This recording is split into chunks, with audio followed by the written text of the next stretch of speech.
We're live. and it's just the dog. Look how bad he is. We're in prison. It's too late. We're not going to do this properly. Let's see what they say. We have been guilty as charged, Your Honour. Yeah. This is what happens when Nick's the person who's in charge. No, rubbish. I'm trying to help. And rubbish. Connor looks like he's in jail. I'm not quite sure where you are, Connor. Yeah. There's a nice calendar there in the backdrop. Lovely. So as you can guess, I'm a little bit away at the moment. I got a lot of sun today, guys. I'm not pulling a reddener, but I am very brown. As much as I got some special sun, P20 or P25 or something. Have you heard of that? It's like an oil that you put on. So I got it off some guy down the beach to fry yourself in. Oh man, it did not do the job. This is the best stuff ever. It's like an oil you put on, and it's like 2 hours later, it's like, I'm burning. This is not. Is this cooking oil? It's an intensifier for the Irish. The Irish sun. Yeah. So I'm boiling hot now. So I'm trying to cool off with a beverage. But anyway, how's everybody? Everyone doing good? Well, looking at the things, there's lots of people saying hi. So yeah, is that Paddington? No, it's not Paddington. No, it's a random dog Karen found online. It's a random dog. Yeah.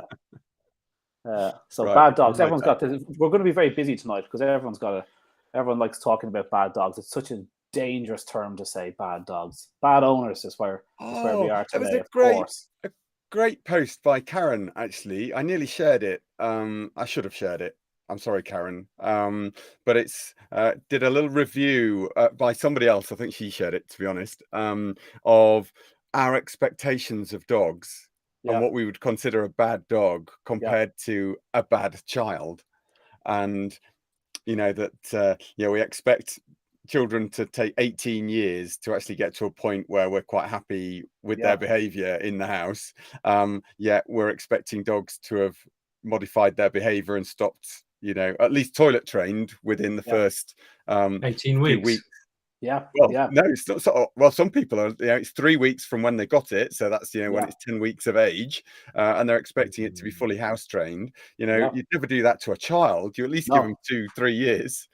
So, the toilet training thing is interesting. I always use that as a stick to beat the dry food brigade because, if you think about it, if you're on a high salt diet, you're just going to be drinking vast quantities of water. So if you're going to be precious about your floor after inviting in this poorly trained dope of an animal, he's going to wee everywhere. He's been weeing everywhere at the kennels, and then you expect him on a high salt diet drinking gallons of water. It's one of the glories of being a raw fed puppy. They drink very little water, so you don't get these copious amounts of wee. So it's much easier to hit the wee times with toilet training a raw fed pup is decidedly easier than a dry fed dog. Everyone here can testify to that. I think so. Anyway. Yeah. Took us 9 months to toilet train Mouse, the youngest of us. No way. What a bad dog. What a bad owner. What a bad dog and a bad owner. Yeah, more like it. Yeah. Guys, I've got an announcement. The reason I'm wearing my cans is that I've just been to the Wilderness Festival and I've got a builder's tan. Look at that. Lovely. Also, check that out. Also, that one. I'm not doing this. I'd have to strip down and stand up. Not good. But I have been invited by the lovely Dr. Zoolittle, Penny Wood, who's on this group. So if you want some details, have a chat with her while she's on tonight. She's very knowledgeable and she's organising this thing. It's from 15th to the 23rd of August, and it's the Pet and Parent Longevity Summit, and it is without charge. You can jump on and hear experts and me from around the world talking about longevity. Are you on it as well? I'm Brady? on it as well, yeah.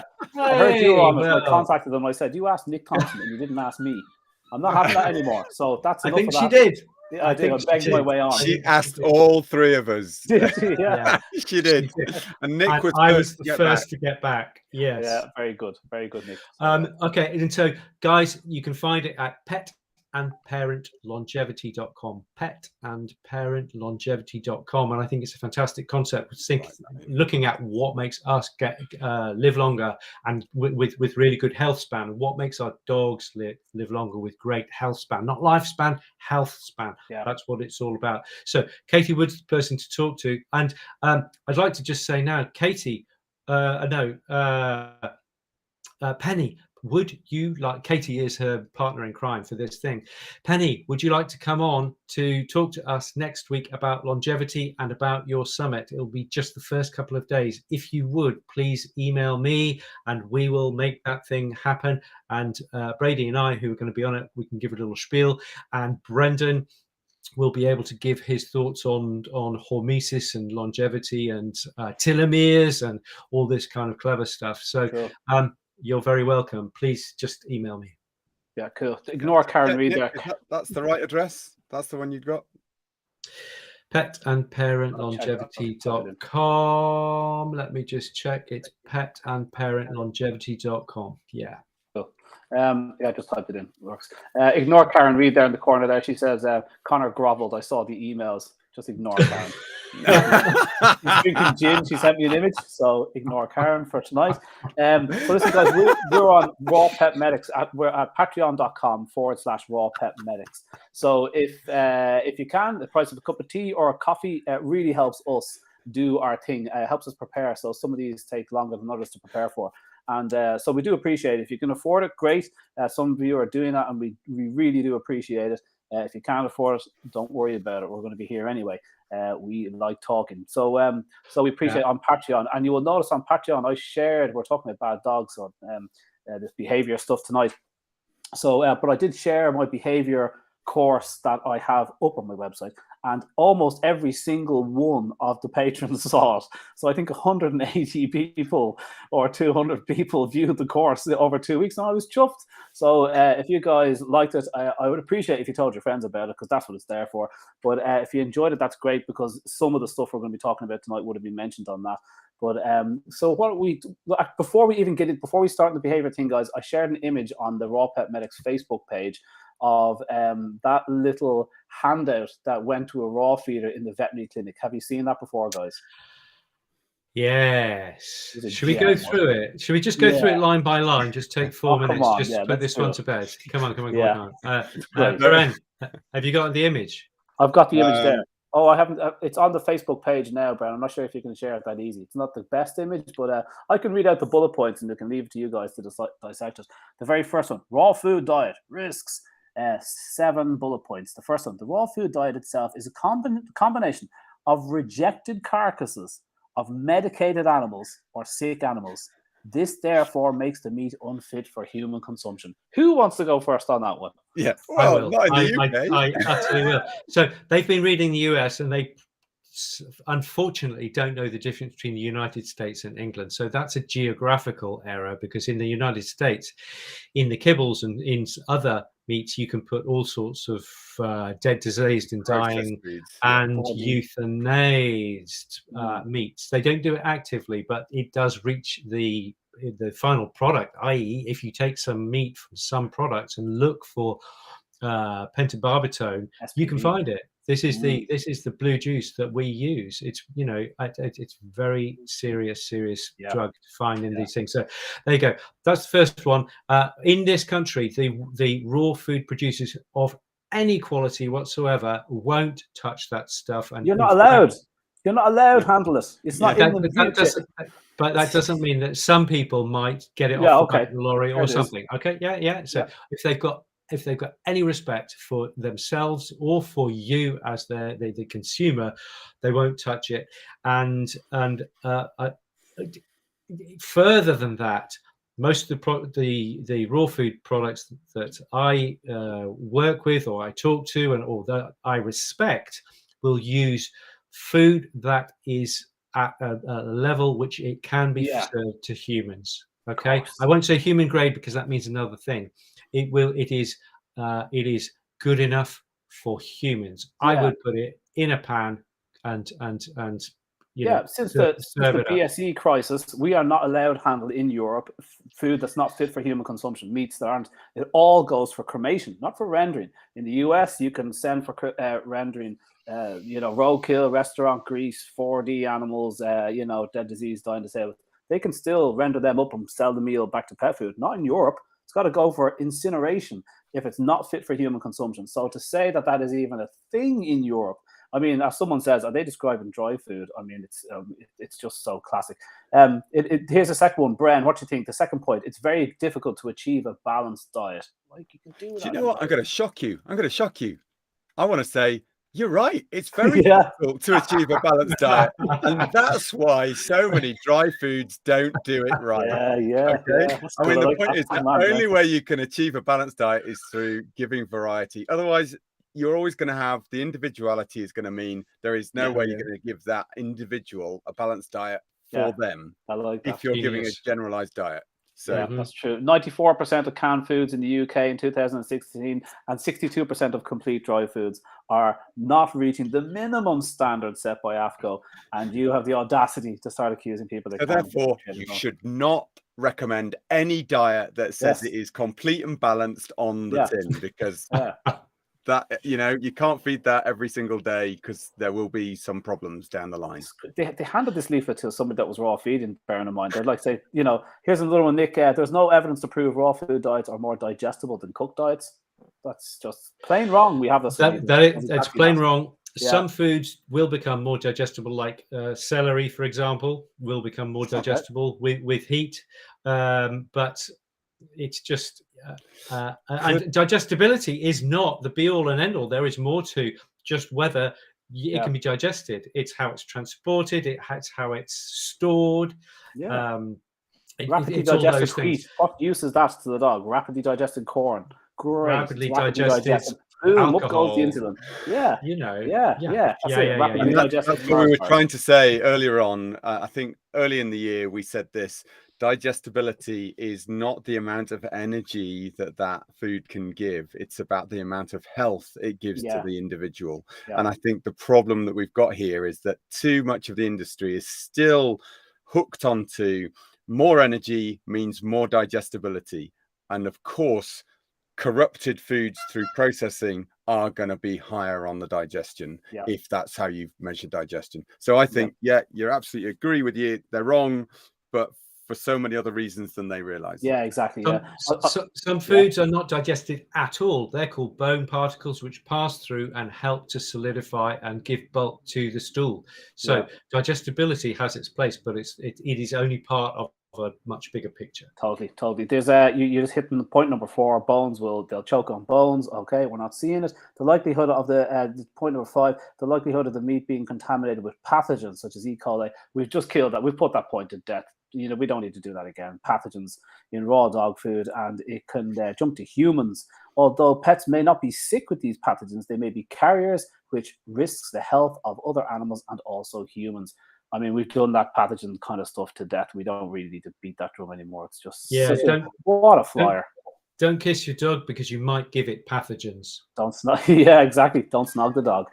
So at the vets recommend, by the way, just in case you're wondering what they consider. Yeah, I got that. I was going to say, don't miss out on the vets recommend. Hills, number 1. Royal Canin, number 2. Eukanuba, which is Mars. Vet's Kitchen, and Butternut Box. Of all them, at least something that claims to use real food is on the label. But okay, so look, that's enough of that. Who wants to start us off tonight on our main topic? I'm going to start off, guys, because I'm just going to start off with the real basics, and I'm just going to run you through some papers that I've posted on Patreon. So anybody who's on Patreon, have a little look, and you can do a deep dive. But the first paper here is from Wang et al. Got to save that one carefully, and she talks about zinc. This is a human paper. It's 2018, so really quite contemporary in Nutrients, the journal. Zinc, magnesium, selenium, and depression in humans. But I think there is a massive crossover, and we've done before about dogs and depression. They get it without a doubt. But what they do is they do a review of all the papers of that moment for evidence, potential mechanisms, and implications. So I think this is really big. And in a nutshell, zinc, magnesium, selenium are related to cognitive ability, are related to general health, are related to depression and anxiety. So we need to be aware of these things. Best place to get zinc, magnesium, selenium is a really good raw food diet. And for me, the more pasture raised, not grass fed, but pasture raised, the meats that come into the bowl, which then go into your dog, you're going to get those minerals. The bioavailability is going to be much better than a synthetic, as in a vegan diet, for example. There's been some discussion on Patreon on vegan diets, and vegan dogs live a year longer and what have you. But the nutrients you get in a raw food diet, especially in a pasture-raised raw food diet, are going to be super bioavailable. And so those are things to go for. Another paper that's really stood out for me is Fazalen et al. This is vitamin D and mood status and inflammation in humans. And I think because we're all, potentially zinc deficient, we're all vitamin D deficient, and depression and anxiety is rife in the modern Western society. Then the third paper is here, Gajos et al. This is a 2016 paper saying fatty acids are negatively correlated with aggression. And so that's a really, really this is in humans. There's quite a few of those. Yeah. So there's a lot of good stuff there. We know about it. We in the raw feeding community knew about this at least a decade ago. And then finally, there's a nice little paper by Luca, and this is 2020. So we've got even more current and cognitive behavioral correlates with dysbiosis. So if your gut is wrong, your brain is likely to be wrong. The book to read is, I've said it before you guys go into declines, is called Psychobiotic Revolution by John Cryan et al. Oh yeah, is that the one, the broccoli brain? Is that the image of the broccoli brain? That's what's that one again? Pimentel or one of those guys. No, the Psychobiotic Revolution. It's about 2017, so it's 5 years old now. So it's pretty much out of date, but there's some really, really wonderful stuff in there. So lots of interesting. I just want to start with the basics, because people sometimes say to me, oh my god, there's so much to look at. And as far as behavior is, if you do the basics, if you get the basics right and you feed the best diet, possibly best raw fresh food diet you can, you're going a long way to helping with anxiety. So what you said about those minerals is spot on. Like, people think that magnesium oxide is the same as fresh magnesium or legit magnesium. They don't understand. It's completely different. Zinc, the same. Dogs, zinc oxide is used in dry pet food, and dogs get 1/10 of that zinc oxide. So they just use loads because it's no harm. Just you feed iron oxide the same. So it's not the same. We only have to use tiny amounts of real zinc. Hence these AFCO guidelines where you have to use so much zinc, and when you're formulating pet food, as Nick knows well, and you're going around looking for extra things to create more zinc in the pet food. Bump up the pumpkin seeds or whatever. It's ridiculous. So it's not the same thing. It's not handled the same way. But he said magnesium. I said to my brother today, I was talking about what I was going to be doing tonight. And we're talking about minerals. And he goes, minerals like what? And I said, well, magnesium, I suppose, is one of them. And he goes, OMG. I said, well, very low magnesium. We went, OMG. Very clever. But that is the basics. So, and you don't have to worry. You don't have to worry about any of those things when you're feeding raw dog food, because you're already feeding minerals in an abundant nature. You cycle through your ingredients, and there's lots of this stuff coming in all the time. So you don't have to worry about feeding the same dry product with the crappy zinc oxide. And is there enough zinc for my dog? And never add another thing to it. That is insanity. If you're worried about behavior, you want these compounds coming in chelated and ready to go. It's crazy. But what about the carbohydrate thing, Bren? I mean, that's a huge thing. I mean, look, we're always Yeah, we're always going to come across these trends, aren't we? That suddenly somebody thinks they're coming up with the next best idea. I mean, there was a whole thing about levels of protein. You know, excesses of protein in diets would drive your spaniel nuts. And you know, you used to think, well, what's that? But actually, increasing the energy in the food is what drives your spaniel nuts. If you've got a spaniel like me, not the protein level. So obviously protein that's corrupted in a processed food would be the thing that drives your spaniel or your dog, you know, to excessive energy to burn off and irritability and all sorts of other things, because the inflammation that sets up is also a problem. But that sort of moved on a little bit now, and there's this new thing, the serotonin diet, where, and I've had quite a few queries of people saying, look, I want to add some, I've heard adding carbs or carb loading them is going to help calm my dog. And this is an idea behind, if you give them a protein meal first, and then I think it's, you know, it can vary depending on who's advising this serotonin diet, anywhere between 30 minutes and, you know, a couple of hours after feeding, you would add in a carb load of some description, pasta, whatever, into their system.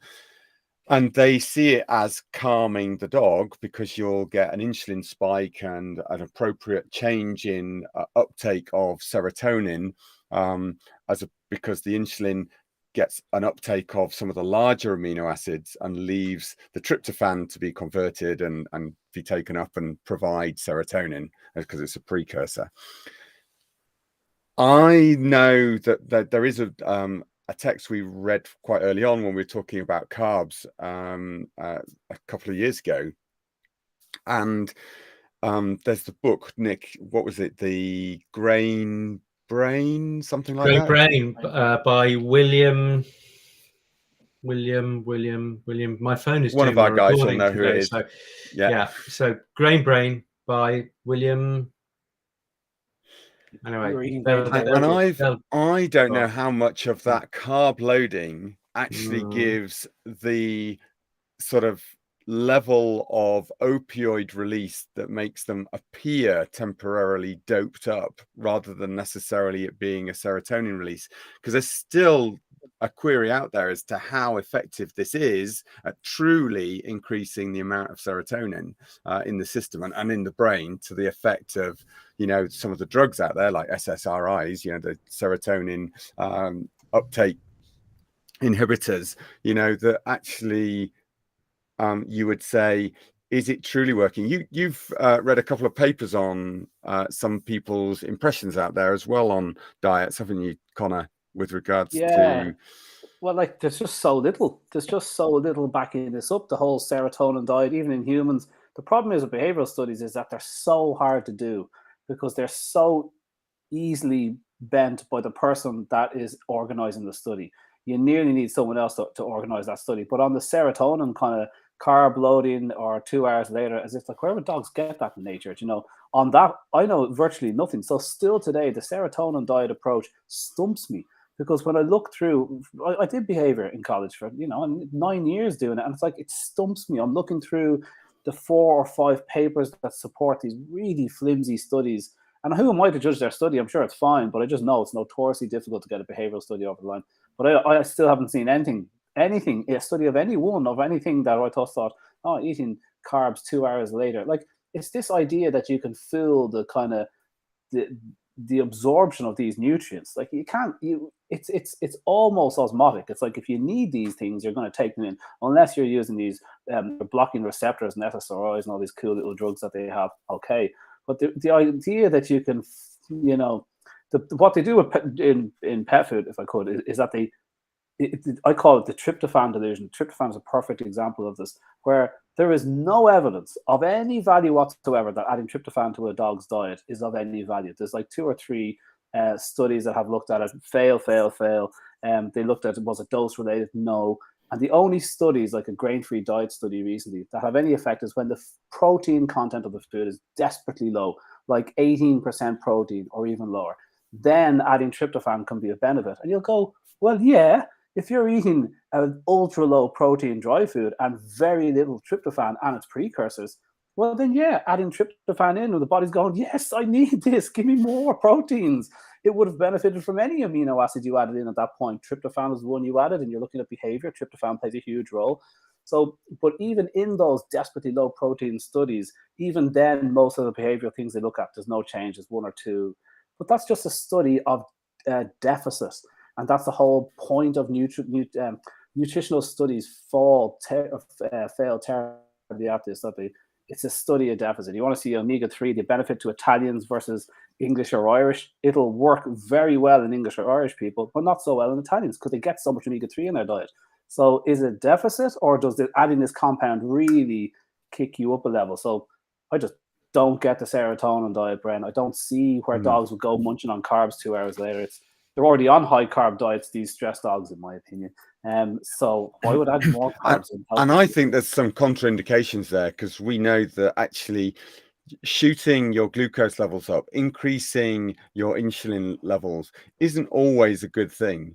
Okay. And there are lots of pro-inflammatory issues that can lead from that, especially if it's a persistent thing. So, you can't do this on a constant basis. So you're not going to be doing it every single day. And actually, I say out there that it's there as a proposed diet because I think it's something that we need to reflect on and say, is this truly something that happens in dogs? I mean, yes, there is some talk about how it may happen in people and other species from, I think somebody pointed out, back in the 90s, but I still don't think there is any evidence that that is truly what happens in dogs. Yeah. And there may be an issue down to length of gut and all of those elements that means that it doesn't happen in dogs, but I've yet to see the evidence to say that is good theory, but is that truly what happens in dogs, and is it worth corrupting their diet to try and correct a behavioral issue? Like, there's one dry food out there, guys. I'm going to mention the brand. It's called a Breakthrough Pet Food, and they call it Breakthrough because it's it's the first dry food that's clinically proven, their words, to help dogs in behavioral sense.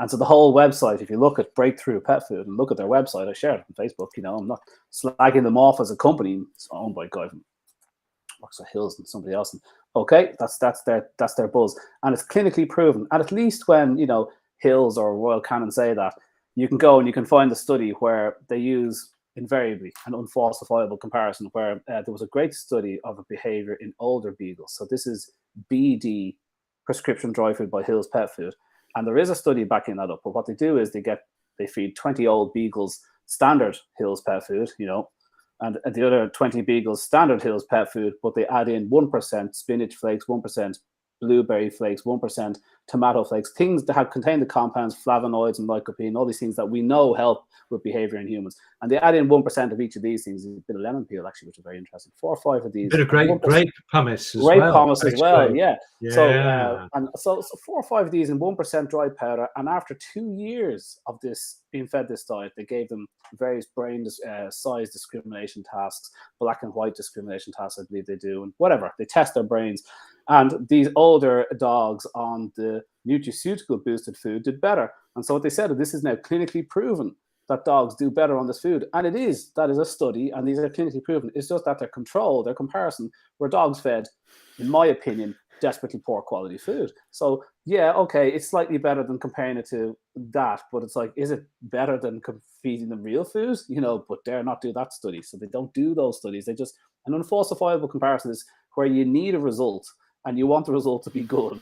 So they are the crux of the pet food industry. And with nutraceuticals, that's where they are. They took something that we know are good for humans. Why not just add in blueberries and cooked tomato and spinach and these things into a dog's diet and tailor your own dog's diet if these are good for them?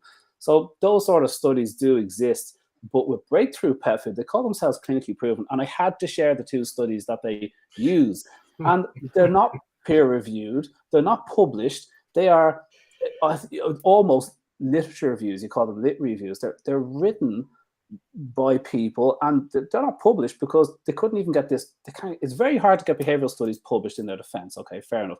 But they use this pet food, and like in one of the studies, they had 3 groups of dogs, and the group C were just fed the control diet, whatever that is. We're not told. But if I wanted my product to be better than, to have an effect, I'd feed them just plain Weetabix, and I wouldn't add in the cow's toenail and the George Jets and stuff. But anyway, because that was the control C diet, you need to know what that is. We're not told. And then the other A and B groups of 10 dogs, just 10.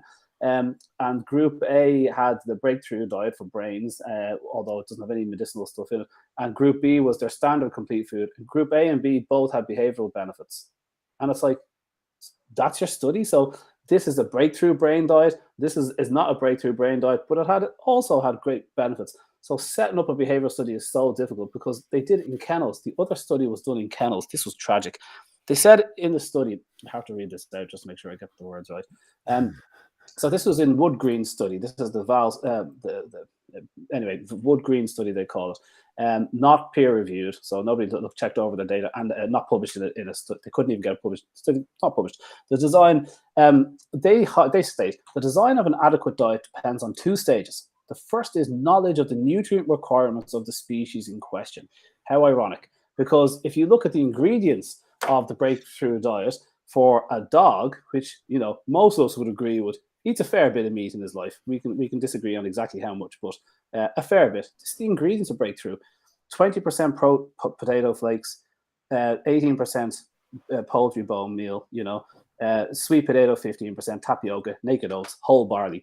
It's 18% protein. It's about 60% carbohydrates. And it's like, okay, so you're not talking about the needs of the dog, but so this diet, in preliminary results, which to say that in a study is just ridiculous. Are they your results? Preliminary results, they found 53% reduction in anxiety. But the dogs only spend 50, 60 days in kennels.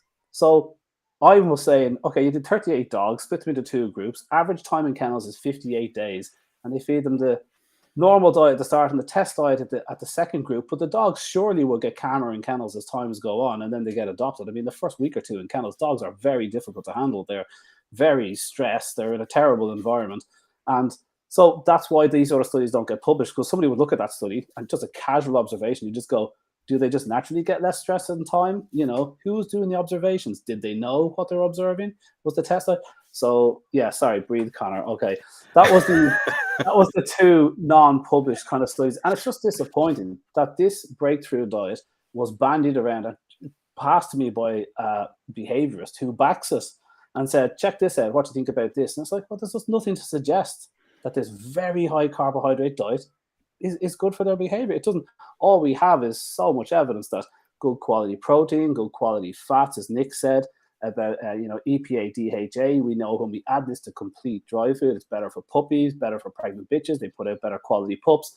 Why would that be if it's complete? The terrible quality minerals, as you said, good quality gut flora that comes from eating real food that's not chemically preserved, all that stuff. You can't make dry food and get away with all that, Conor, were they blinded? Did the people who were feeding the fair dogs... dues? The second study, not peer reviewed, was a double-blind trial. And double-blind means neither the tester nor the person that's reviewing the dog on the food, the person that's setting up the study or the people that are doing the analysis knew. But again, it's not published. This was the 3 groups of dogs, A, B, and C, where C were on a control diet. A was the brain diet, and B was just another standard food they used, and A and B did equally well. And it's like, oh, Jesus, so your brain food didn't actually outcompete another standard dry food. And it begs the question, what were you comparing it to? What were these dogs, these poor dogs in Group C, eating? So a proper study would have that nailed down. This is the control diet. This is why we used it. You can't pick like that. You've got, if the control is supposed to be the normal way of doing things, but in pet food land, the control is your standard products. And so that's just odious science, because normally if I want to prove this is a performance enhancer, I would test it against athletes doing their best on the best foods and the best of, and then I'd put the performance enhancer in and see if it changes them, So it's just disappointing, and there's just no science for any of this. It's just gobbledygook science. I shared the 2 slides about the tryptophan delusion for the studies if anybody wants them. There's just nothing there. It's just nonsense. It seems like a thing to promote a very high carbohydrate diet for an animal that does not want carbohydrates in his diet. It's like you're forcing this wedge in. It might help with his behavior. just tick all the other boxes first and come back to me and tell me he needs carbohydrates. You know, definitely. Conor, Gail Dimitrik. Sorry, Gail. That is exactly the one. Bren, would you be able to put that link up there? We still don't know who it is. It's William someone. It's brain, surprising sugar that kills you. Cool. That is definitely the one to look at. Any other thoughts, boys? Bad behavior, bad diet. The sugar thing is interesting. I think it's really quite a simple thing, isn't it? If you feed children really poor food, you will have delinquents on your hands. Yeah. However good the genetics, however well raised they are, and what have you, you feed them sugar, sugary snacks all day long. Their blood sugar is going to be going like this. They're not going to know whether it's Tuesday or Thursday, and so just bad diet, even good food managed badly won't be ideal as well. So I think it's very easy to get it right though. I really do think. Am I being overly rosy tinted glasses on this?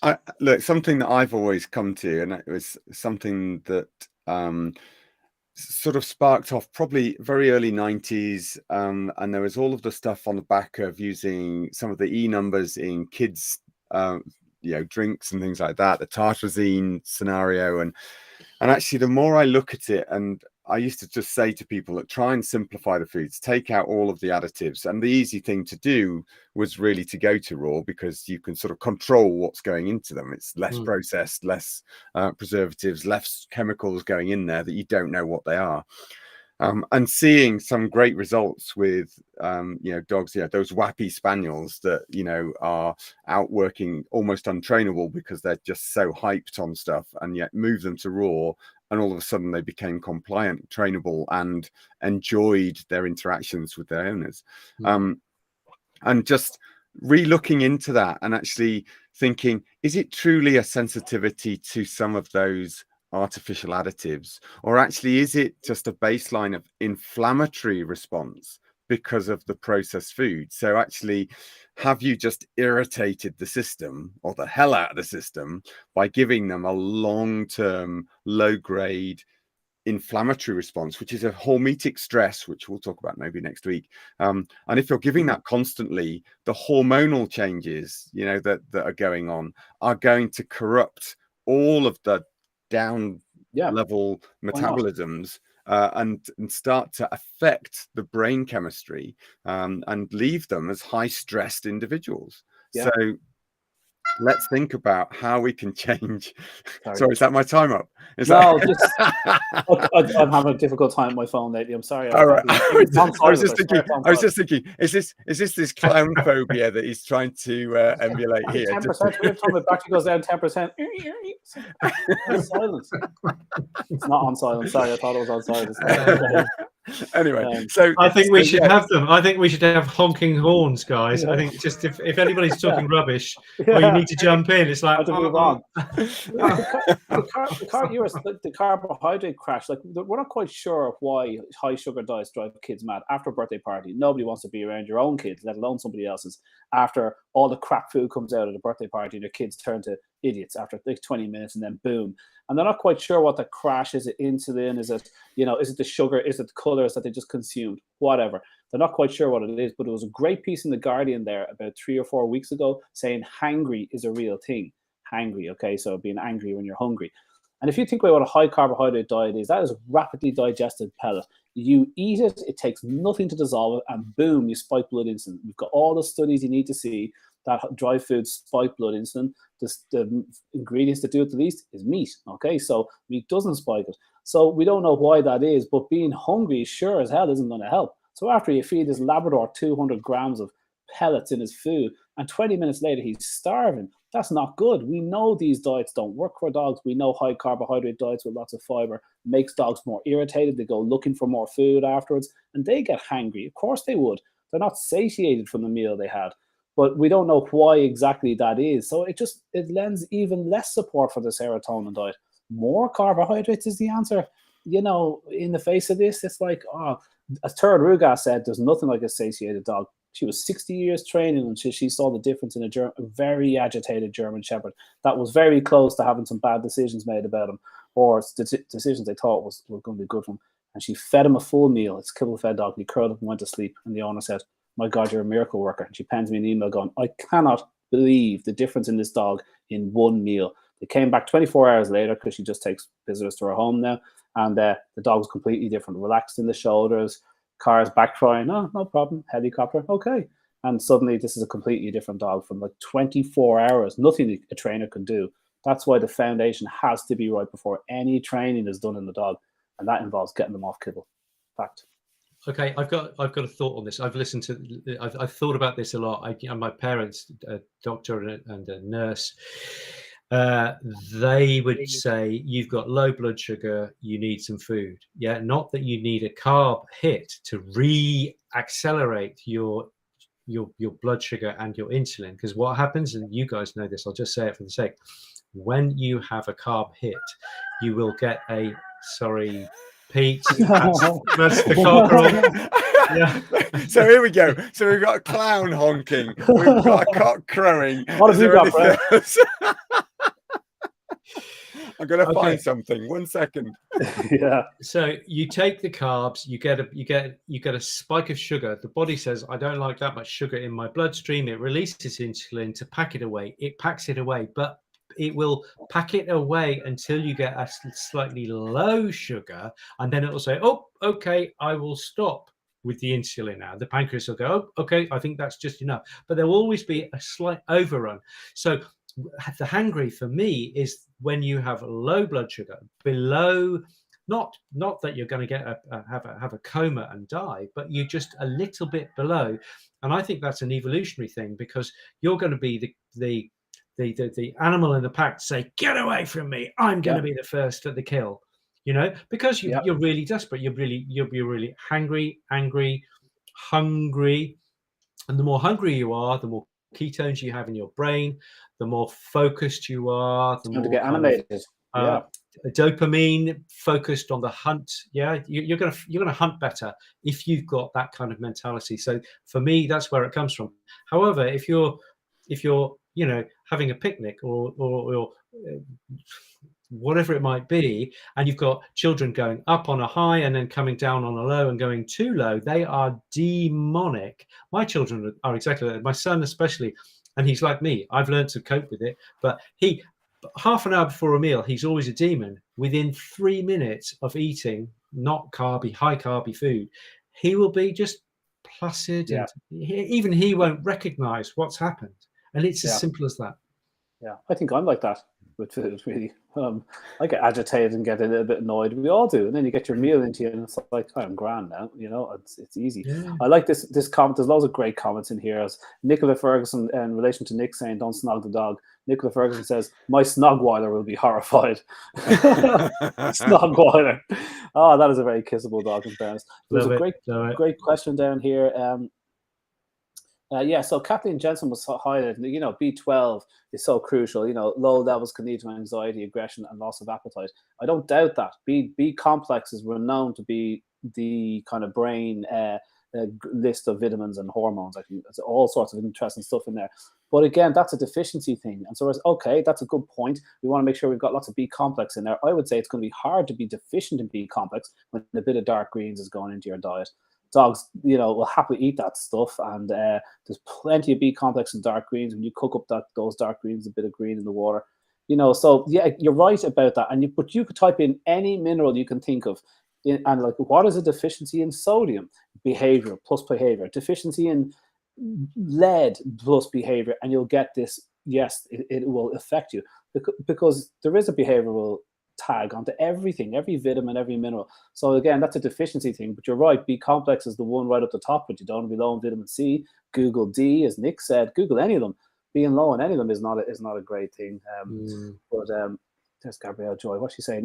If you're hungry soon after eating, it's usually low blood glucose and can potentially have an insulin resistance involved. There you go. But just don't see how carbs are part of the solution for a meat eater.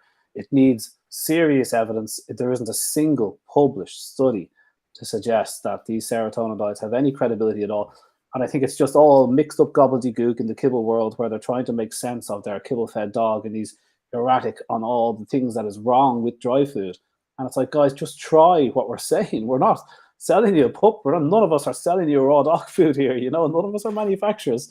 We're going to make any money from you jumping to raw dog food, but just try it for a week or two. Behavior is one of the first things you're going to see to change. It'll be a difference in the dog. He's not going to turn into this completely different dog that you don't love anymore, but he'll just be calmer, perfectly able for the job and everything else. But just, that hyperactivity is the first place to start. Stop feeding them M&Ms and Ribena. No offense to those brands. I do like Ribena. And M&Ms, if I'm honest. They are very tasty. You don't, Nick. You don't like any candy. Oh, my God.